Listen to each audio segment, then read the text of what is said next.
everyone. Welcome to another episode of Women at Work's Conversations of Change series. In today's episode, we're going to be talking to Deepanjali Lahiri, the CEO of Led by Foundation. Her career path has been very interesting because she's had a really non-conventional one. And spanning multiple sectors for over 15 years. Also, before we talk to Deepanjali, I'll take a quick minute to introduce Led By's work. Led by Foundation transforms Indian Muslim women's education into empowerment by providing them with real life skills, supportive ecosystem, and access to the right opportunities and networks. In today's conversation, let's understand Deepanjali's own leadership journey and also her experiences of building leadership pathways for young Muslim women in the workforce in India. Hi, Deepanjali. Hi, Matangi. Thank you. Thank you for having me. Thank you. Thank you for joining us. Deepanjali, to set the stage for the conversation, could we start by understanding your career path first? Because you're a hotel management graduate who's had several years of experience across IT, FMCG, and retail sectors. And finally, you're here at Led By. So we want to understand your driving philosophy and how did your motivation sort of shift towards a non-profit or the social entrepreneurship sector? Because including myself, I see a lot of women aspiring to transition to the sector. So how did that happen, and how has it been, academically, professionally? Yeah, so I have had, and I love answering this question because a lot of young people today ask me about career pivots, and I keep telling them and giving them my own example because I'm the perfect example of like making multiple pivots. So you're right. So I actually did study hotel management. And while I was studying that, I realized that there are some fundamental principles I learned, which I use even today. So things like just working with people, having really good organizational skills, being able to work with people older than you, so you automatically become a lot more mature very soon. The fundamentals of running an entire business. So each hotel, so when I was in hotel school, we used to learn the business of running hotels, and that actually is very, very transferable. And everything that I learned in hotel school, I actually utilized in all of my careers. But while I was in hotel school, I loved it, and I thought that that was what I was going to build my career in. I soon graduated, and I became a management trainee at a hotel. And I realized that what you study in college and when it comes to the real life, it's very different. And that's something that I wasn't really sure about, and I didn't know if I wanted to restrict myself just to that one unit of hotels, and I wanted to explore greener pastures at that point. And also, I was young, I was willing to take risks, and I'm so glad that I did, because I made a complete career switch into technology, and I worked as a recruitment consultant in IBM, and I got that job out of sheer networking. And I realized that even at a very young age, the power of networking really worked. So I worked at IBM for a fantastic 5 years, and I loved it. I really grew into my role. I did very well, luckily, and I had some fantastic mentors.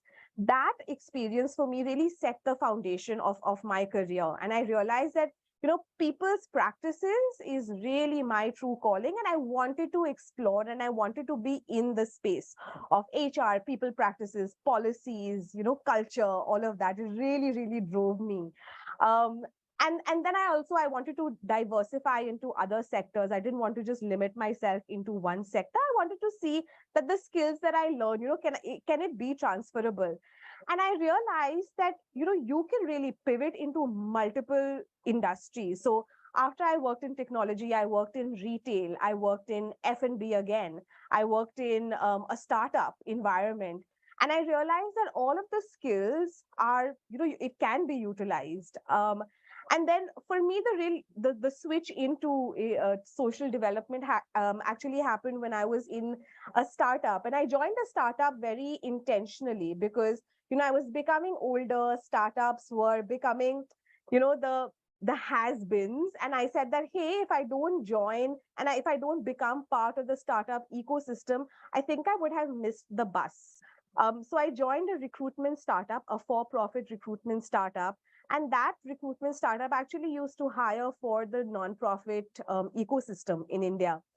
And it was really strange for me because all of my life, in all of my roles in these very large companies that I worked in, I worked in IBM, I worked at McDonald's, I worked at Sula Vineyards, and all of these companies had, some form of CSR or some form of social development that they always did.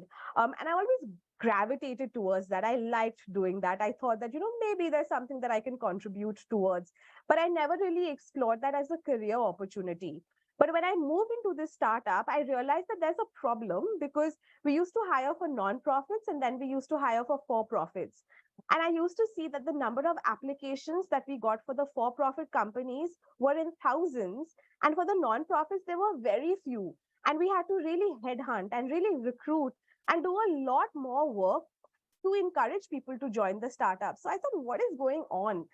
Not everybody was excited about that career. And I said, what is going on? So I took some time off and I decided, I said that maybe this is a space that truly can utilize some of my skills. So I took a break and then I just spent some time exploring the ecosystem. I met with founders, I met with organizations, and that's how I met with the founder at Led By. So I met with Ruha through, it was really serendipitous, but I met with Ruha and we got to chatting, and it took us some time to really it took me, actually, I don't know if it took her, but it took me some time to really think about this as a career for myself, because I was very nervous, because being in the for profit world for about 14 years before I moved, I didn't even know if I would be accepted or if I could actually do it. But luckily, I made the plunge and I've not regretted it since. It's going to be almost 3 years. And I think it's been the most fulfilling 3 years of my entire career. And I tell this to everybody who asks me, and I touch wood all the time. But I don't have any complaints about what I'm doing. I think that it is so fantastic and so fulfilling. And it just gives me a lot of joy because I know that the work that we do at Led By really is transformational and it is making a difference to other people's lives. Thank you for sharing that. And something that you told right now, Dipanjali, that it's completely fulfilling, especially after like more than 13 years in the for-profit sectors and shifting here. That's something we are hearing from a lot of other women leaders, especially. And talking about women leaders. We are aware how biases and stereotypes, both that are external and also a lot of which we have internalized growing up, play into how we grow as leaders, how we reinvent ourselves professionally, and often it inhibits us from optimizing our fullest potential. So to reach where you are today as a job seeker, fresh out of college, understanding that the real world is completely different from college, and now you're in the executive rungs, what did you prioritize in your journey very consciously? What are some of the things that you adopted consciously? Please share that with us. Yeah, and I did say this before, but at a very early stage in my career, I realized that the power of networks. And somebody a long time ago had told me, which I remember today, is that your network is your net worth. And I'm sure a lot of people have heard that, but I know that straight out of college, I realized the value of it and the value of really nurturing your networks. So that was one thing that I really prioritized as I was growing into my career, choosing to work in some of the best companies, choosing to work in some of the most unique companies, choosing to work with really special individuals, having fantastic bosses, building them as mentors and nurturing those relationships. That's something that I prioritize. So I can already tell you that, some of my career mentors have been my previous bosses who I continue to this day, I continue to stay in touch with them, keep them updated about the work that I'm doing, seek advice from them, seek guidance. So, having mentors and having role models is also very important. Of course, the power of networks as well. And then also being really And finally, the third thing is also being really true and honest with yourself. A lot of times what tends to happen as women is that we're expected to do certain things, or we have to whitewash our identity, I think, as women, and behave a certain way. And I've been guilty of that as well, where I don't think that I was really being authentic. Um, and then it was just really exhausting. So for any woman leader who is growing into a leadership role, I would just say that, really be honest with yourself and be authentic, because then people will truly cherish and cherish who you are. Thank you. But as we discuss women in leadership specifically, I would like to dive deeper into the concepts of intersectionality, how that plays out here. Because led by Foundation's mission is also to empower Muslim women and foster the leadership development. So, could you please share with us some very specific challenges Muslim women face in India within the workforce? And because you spoke about network, you spoke about mentorship and access to it, how difficult or how different it is for them to access leadership opportunities and to grow as leaders. I think one of the biggest things, and that's where empathy really plays a huge part in my role, because really the challenges that the stakeholders or the beneficiaries in my organization at led by face, I've not had to face. So, for example, I've not had to face the question during a job interview about removing a religious outfit, for example, or removing a religious headgear that I'm wearing. That's never happened to me. I've never been told that I can't take a break because it's my prayer break. I've never been told that there is no space for me to take a break. I've never been told that, hey, Ramzan is a sectional holiday in this company, so therefore you have to actually come into work, or it's going to be considered as an unpaid leave. None of those challenges have occurred to any of us on the call today. And that's what makes the work that we do truly special and truly unique, because the challenges of young Muslim girls are different from others. And therefore, we have to try and solve it with a very laser focused lens. So, therefore, what we're doing is that we understand that the young Muslim girls today lack certain privileges that you or I may have. So, I already said that the power of networks is very important. Having role models is very important. Now, let's be honest, a lot of these girls today are extremely ambitious, are far more talented than I am, but they don't have that access. So, access to people, or access to funding, or access to opportunities. And that's what Led By is doing. We're also making sure that we identify role models, brilliant Muslim women from across the world who our participants can look up to and say, I want to be like her. Because they don't have that yet. And when you have somebody who is like you, there is a lot more accessibility. There is a lot more ability to be like somebody. So that's what we try and create. So the opportunity to interact with role models and create role models, the opportunity to network. So we give them practices on how to network. Who do you network with? Really step by step, holding their hands through the entire process. We also give them, eventually all our programs are developed on the foundation of really building confidence, because again, while these young women are very talented and very, very passionate and ambitious, they lack the confidence because nobody may have been there supporting them. Schools, colleges, families, nobody would have been there saying that, hey, Asba, you're fantastic, please do more of what you do. They don't have the cheerleaders. So that's what we try and do. And these are some of the things which are, just very unique to some of these girls who we work with. And we're trying to really democratize the job opportunity or the workspace. So that's what we're doing with our work. That's fantastic. But since you spoke about the perspectives of the Muslim a Muslim girl trying to enter the workforce. But then now we would also want to understand the perspective from the opposite end, because you've been running several fellowship programs and accelerator programs through led by. What what are some of the insights you have from post placement experiences of the Muslim women, and that too from an org sensitization perspective? Like, what are some of the things that organizations should consciously adopt? Because diversity alone is not going to be sufficient. Someone entering the workforce and the office space should feel included. So what do you think are like the need of the hour that organizations should adopt in their policies and practices?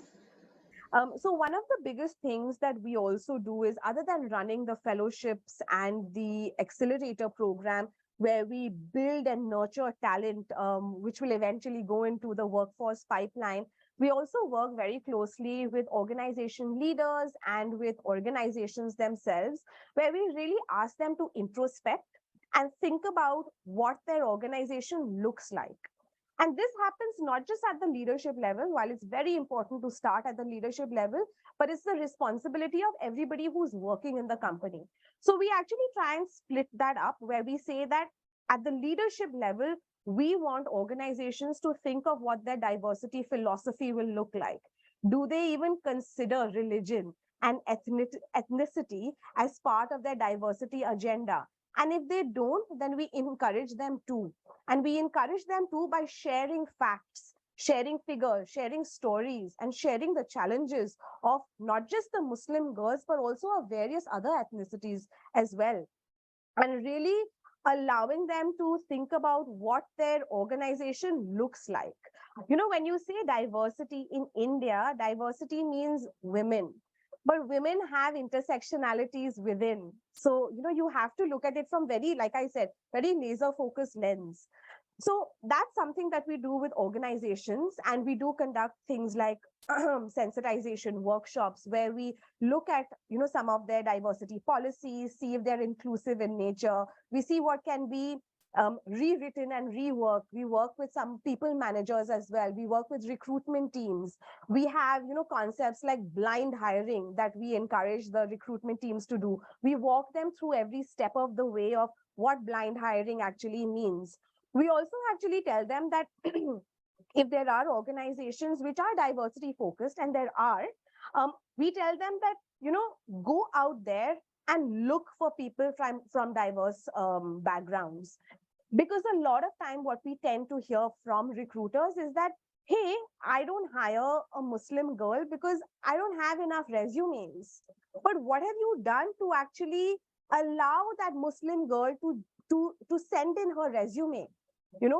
Or do you need to do more and actually go out there and tap into organizations like Led By and say, give me resumes from your pipeline? And that's what we encourage them to do, to really think about what their organization looks like. So that's at a DE&I level, that's at an organization level, that's at a leadership level. But even with every single individual of organizations, and I keep saying this more and more, is that look around you. If you think that there are people who look like you, then there's a problem, because there need to be people with diverse perspectives, because it just allows more equal spaces for diverse thinking. So it is not just the responsibility of the leadership and DE&I leaders, but it is the responsibility of every individual at the organization to look around and raise their voices. So for example, when I was in my workspace, I was one of few women leaders, but I didn't raise my voice at that point and say, why are there no more people like me? Why didn't I walk up to HR and say that? So I say that today, saying that, as women from minority backgrounds, if you are in a position where you can raise your voice, please raise your voice and ask questions. That is the responsibility that we wear. That's so well said, Deepanjali, because one thing that, even through the work we're trying to do at Women at Work, what's happening is, on one side, there is capacity building and trainings happening for women job seekers, and, and all the other intersections that come within women, like the aspect of being women also. But at the same time, are there enough organizations equipped to handle these women that are entering the workforce and want to climb up? So that's very, rightly said, because one point that will always stay with me is people want to hire Muslim women, but have they created that environment and the safe space for them to even apply? That is something to think about. So thank you for putting for that point and all the other things that you shared. Thank you so much.